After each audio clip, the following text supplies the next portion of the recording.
Hi అండి, welcome to my channel Shravani spicy kitchen. నేను మీ శ్రావణి. ఇవాళ అయితే నేను చేసి చూపించబోయే రెసిపీ అయితే అందరికీ తప్పకుండా నచ్చేటటువంటి రెసిపీ అండి. కొత్తిమీరతో నిల్వ పచ్చడి. ఇదైతే నోటికి కమ్మగా భలే రుచిగా ఉంటుందండి. చెప్తుంటేనే నోట్లో నీళ్ళు ఊరుతున్నాయి, అంత టేస్టీగా ఉంటుంది పచ్చడి అయితే. ఈ విధంగా వేడి అన్నంలోకి ఇంకా నెయ్యి వేసుకుంటే కూడా బాగుంటుంది. ఈ పచ్చడి కొద్దిగా వేసుకొని మొత్తం బాగా ఉఫ్ఫు అని ఊదుకుంటూ కలిపేసుకొని అందులోని వెల్లుల్లిని తీసుకొని ముద్ద కలుపుకొని నోట్లో పెట్టుకుంటే ఉంటుందండి. అంత టేస్టీగా ఉంటుంది.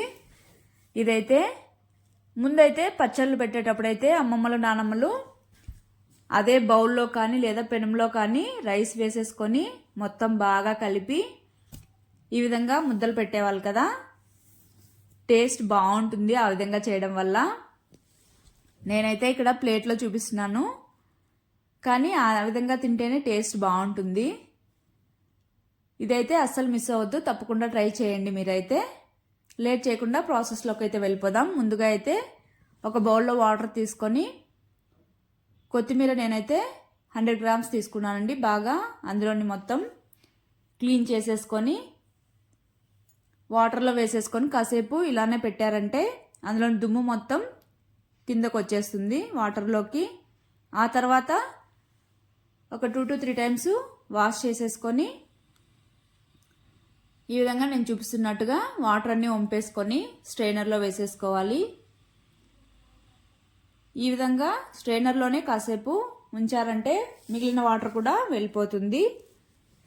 ఆ తర్వాత ఒక కాటన్ క్లాత్ కానీ లేదంటే మందంగా ఉన్న టవల్ లాంటిది ఏదైనా తీసుకొని ఈ విధంగా వేసేసుకొని ఈ కొత్తిమీరను మొత్తం దీనిపైన పల్చగా స్ప్రెడ్ చేసుకోవాలి. ఈ విధంగా స్ప్రెడ్ చేసిన తర్వాత మొత్తం ఒకసారి బాగా ప్రెస్ చేసేసుకోవాలి.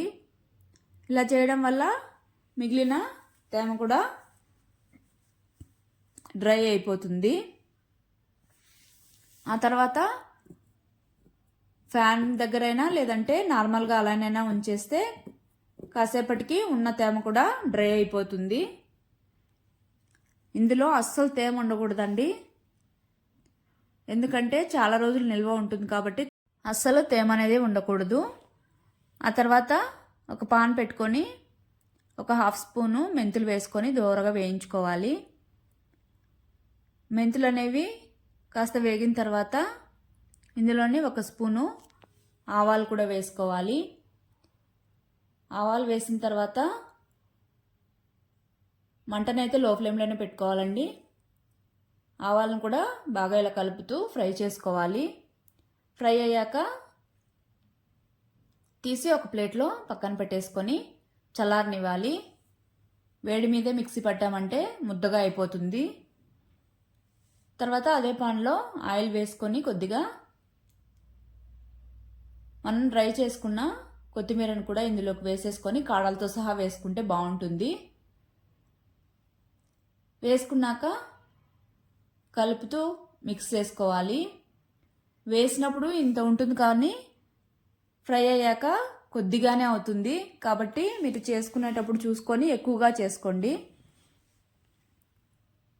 ఈ విధంగా మొత్తం దగ్గర పడిన తర్వాత ఇందులో కొద్దిగా మన నిమ్మపండు కంటే ఇంకా తక్కువ సైజు చింతపండుని వాష్ చేసేసుకొని ఇందులోకి వేసేసుకోవాలి.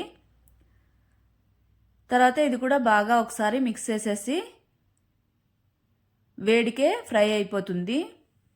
తర్వాత అయితే తీసి ప్లేట్లో పక్కన పెట్టేసుకొని ఇది కూడా చల్లారాలి బాగా. ఆ తర్వాత ఇదే పాన్లోనే ఆయిల్ అనేది కొద్దిగా ఎక్కువగా వేసుకోవాలి. ఇదైతే పోపు కోసం. నిల్వ పచ్చడికి ఎప్పుడైనా ఆయిల్ అనేది ఎక్కువగా ఉంటేనే బాగుంటుంది. తర్వాత ఆయిల్ కొద్దిగా వేడైన తర్వాత ఇందులోనే 1/2 స్పూను మినపప్పు, శనగపప్పు, తర్వాత ఆవాలు, జీలకర్ర వేసుకోవాలి. ఇక్కడ మినపప్పు శనగపప్పు అనేది వద్దనుకుంటే స్కిప్ చేయొచ్చు, కాకపోతే ఇవి వేయించి వేస్తాం కాబట్టి తినేటప్పుడు బాగుంటుంది. అవి కూడా కొద్దిగా ఫ్రై అయిన తర్వాత కరివేపాకు వేసుకొని చిట్పట్లాడనివ్వాలి. తర్వాత ఇందులోనే ఎండుమిర్చి కూడా వేసేసుకొని ఫ్రై చేసేసుకున్నాక వెల్లుల్లి అనేది ఎక్కువగా వేసుకుంటే బాగుంటుంది.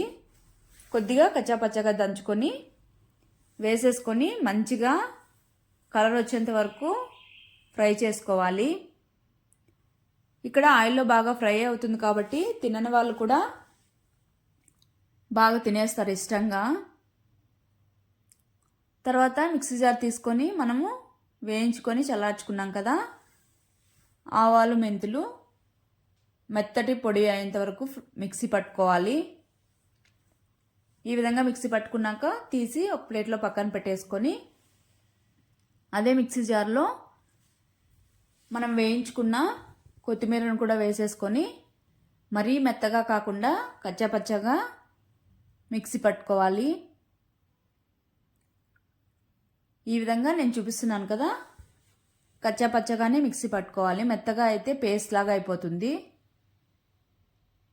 తర్వాత అయితే పక్కన పెట్టేసుకొని ఇప్పుడు మనం వేయించుకున్న పోపులోనే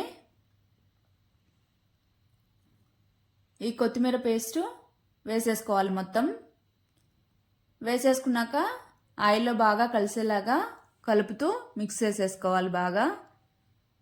ఈ విధంగా మిక్స్ అయిపోయిన తర్వాత ఇందులోనే సాల్ట్, తర్వాత మనం పౌడర్ చేసుకున్నాం కదా మెంతులు, ఆవాలు, ఆ పొడి, తర్వాత పసుపు వేసేసుకోవాలి.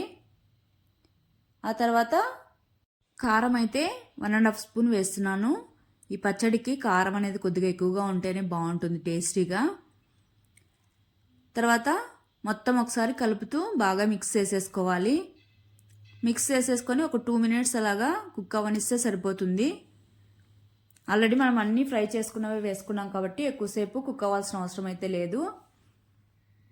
చూడండి, పచ్చడి అయితే చాలా టేస్టీగా కూడా ఉంటుంది. ఇదైతే ఎక్కువ రోజులు అయితే ఊరబెట్టాల్సిన అవసరం లేదండి. ఒక 2 to 3 డేస్ ఉంటే సరిపోతుంది. టేస్ట్ ఎక్సలెంట్గా ఉంటుందండి. తప్పకుండా అయితే ట్రై చేయండి. తినని వాళ్ళు కూడా ఈజీగా తినేస్తారు. అందులోనూ కొత్తిమీర అనేది ఎక్కువగా తినరు కదా.